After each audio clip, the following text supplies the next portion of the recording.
My name is Brittany Ricks, and I do the public relations at the Global Wildlife Center. We are the largest free roaming facility of its kind in North America. We have over 900 acres with over 4,000 animals, a large family, and babies born every single year. The Global Wildlife Center is located in Folsom, Louisiana. It's about an hour and 20 minutes from New Orleans and an hour and 20 minutes from Baton Rouge, so smack dab in the middle. We have two different tours that we offer for the public or the school groups or the family gatherings. You get an hour and 15-minute tour on the 900 acres. You get to feed and see all of the animals that we have to offer. You'll get that up close and personal experience with all of our animals. You'll also get an educational tour from the tour guides. They'll get to tell you about all the animals, list where they're from, their mating season.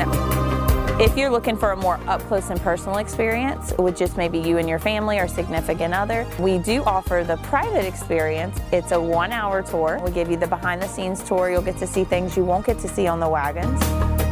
Also, if you're looking for a really cool venue for maybe a birthday party, a wedding photo shoot, or a little get-together with your family, we do that here as well. We rent out our Treehouse pavilions for those type of events. If you really enjoy the Global Wildlife Center, we offer memberships so you can come as many times a year as you would like.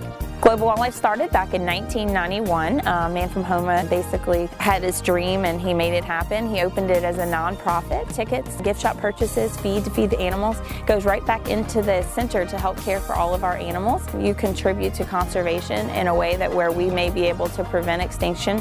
We have some animals here that are on the endangered species list, giraffes being one of them.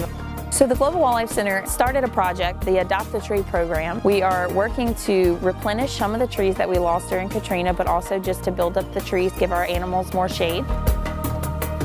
So I want to invite everyone out here. There's a tour for everybody. You can check us out on the web at globalwildlife.com or visit us on Facebook and follow us on Instagram as well.